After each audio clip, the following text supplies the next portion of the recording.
लो जी, Sunday का इंतजार है, उसको वैसे द ग्रेटेस्ट राइवलरी कह रहे हैं। इस वक्त मैं स्टार स्पोर्ट्स के ही कमेंटेटर कहूं पाजी, क्योंकि बड़ी देर बाद आपने कम बैक किया है क्रिकेट में। गुरु बाजार में जाओ 3-in-1 मिलता है, 2 में ऑल इन वन। नहीं वो तो जो मर्जी क्या, और पॉलिटिशियन कह ले all in one Dolby system. But greatest rivalry रह गई है। देखो एक बात आप समझ लो कि जो आवाज़ खलक वही नगाड़ा खुदा, जनता की आवाज़ में परमात्मा की आवाज़ है। तो राइवलरी तो है। जब 1200 रुपए में कार पार्किंग नहीं मिल रही है आपको, $1200 में, जैम पैक्ड है, देखा जैम पैक्ड, कभी तिल रखने को जगह नहीं होगी। क्यों है वो? क्योंकि रगड़ा है पाकिस्तान, क्योंकि रगड़ा है तगड़ा, समझे नहीं, जंगें हुई हैं। कोई इसका कारण क्या है? तुम बड़ा अच्छा सवाल पूछा है। इसका कारण है कि कोई हार को हजम नहीं करता। Why? Culture of retribution. Defeat is not bitter if you don't swallow it. यहां कोई हजम नहीं करता है गुरु। तुम किसी से भी हार जाओ, पाकिस्तान के साथ नहीं हारना चाहिए, और पाकिस्तान के साथ जीत गए तो तुमने वर्ल्ड कप जीत लिया। तुम समझे? भी यही हुआ। People equate. मैं तुम्हें बोल रहा हूं 1994 में जब हमने सेमीफाइनल जीता, it took 4 hours for Imran Khan to travel to his hotel. उनकी कार के ऊपर पंगड़ा दे धनाधन। वसीम मैच नहीं खेला, उस इतना बैकलैश हुआ गुरु, घर पोत दिए, काले कर दिए। वो यहां से पाकिस्तान वापस नहीं गया, वो कहीं और निकल गया। मेरी बात समझ। Therefore, वो चीजें अब सुधर गई हैं। यहां पे भी घर को काला कर दिया जाता है। There's a backlash. That's what I'm saying ना। ये रेट्रीब्यूशन है। रेट्रीब्यूशन क्यों है? क्योंकि कोई नहीं हारना चाहता यार। अब थोड़ा सा बदल गया है। दूसरी बात ये है कि 15-15, 16-16 साल बाद पॉलिटिकल सिनारियो ऐसा है। The two countries have been at loggerheads।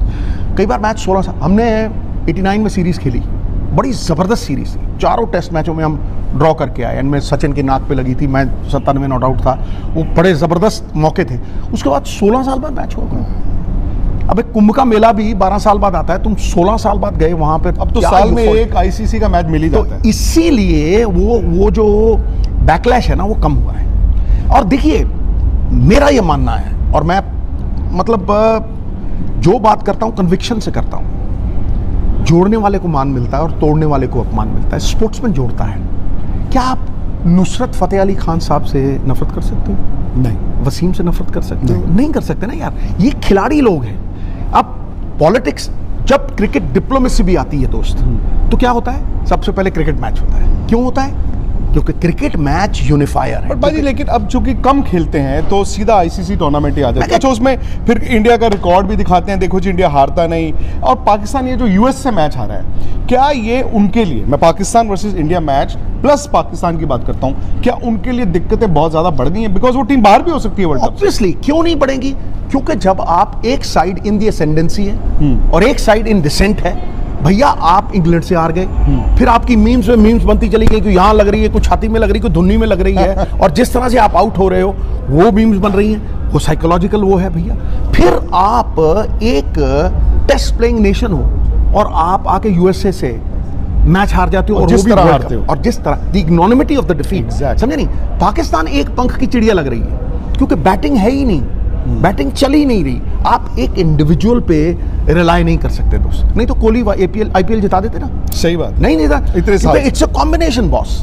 It's basically a combination and it is the balance of the side. KKR में एक भी इंडियन टीम का प्लेयर नहीं था। 6 बॉलर ऐसे थे, 5 लेके बैठे थे 17, 18, 20, और एक ने लेके बैठी हुई थी 13। जीते ना मैच, क्योंकि the balance was there. Balance अगर मैं इंडिया की टीम देखूं आप इस वर्ल्ड T20 में जी, वैसे शायद इस फॉर्मेट में इंडिया पीछे है बाकी मुल्कों से, बट चूंकि कंडीशंस ऐसी लॉटरी सी बन जाती है, क्या इंडिया का ये अच्छा चांस है आपके लिहाज से टूर्नामेंट जीतने की बात? मैं कह रहा हूं इंडिया की लॉटरी वॉटरी कुछ नहीं, इंडिया की बड़ी जबरदस्त बैलेंस साइड है इस वर्ल्ड कप। बिल्कुल है। तुम 3 ऐसे क्वालिटी ऑलराउंडर्स हैं बॉस। तुम जडेजा देख लो, तुम चाहे शिवम दुबे देख लो जो पीछे खेलते हैं, अक्षर पटेल तक देख लो यार, वो भी 60-70 करता है, राइट? तुम अगर ऑलराउंड एबिलिटी की बात करते हो तो 3-4 ऐसे बंदे हैं आपके पास, जो हार्दिक पांड्या देख लो। You know, there are players who can win you matches both with the bat and the ball, and then you see the batting lineup. आप इस टीम में सबसे बड़ी प्रॉब्लम थी 2016 में, मुझे याद है कि आप 5 बॉलर के साथ खेले, और जब 5वां बॉलर पिटता है, then you had to throw the ball to Virat Kohli. अब आपके पास मुश्किल है, वो मुश्किल है। तो अब प्रॉब्लम क्या है? देखिए, यही वो जो मैं कह रहा हूं कि आपकी सोच, आपकी रणनीति, आपके टैक्टिक्स, और आप किस प्लेयर को किस जगह पे हॉर्सेस फॉर कोर्सेस फिट करते हैं। भानुमति ने कुनबा जोड़ा, कहीं की ईंट कहीं का रोड़ा, ऐसे ही आपको कुनबा जोड़ना पड़ेगा दोस्त। सही बंदे सही जगह पे फिट करने पड़ेंगे। आज आपके पास 6 बॉलिंग के विकल्प हैं, पिछले मैच में जब खेले 7 बॉलिंग के विकल्प थे। तो मतलब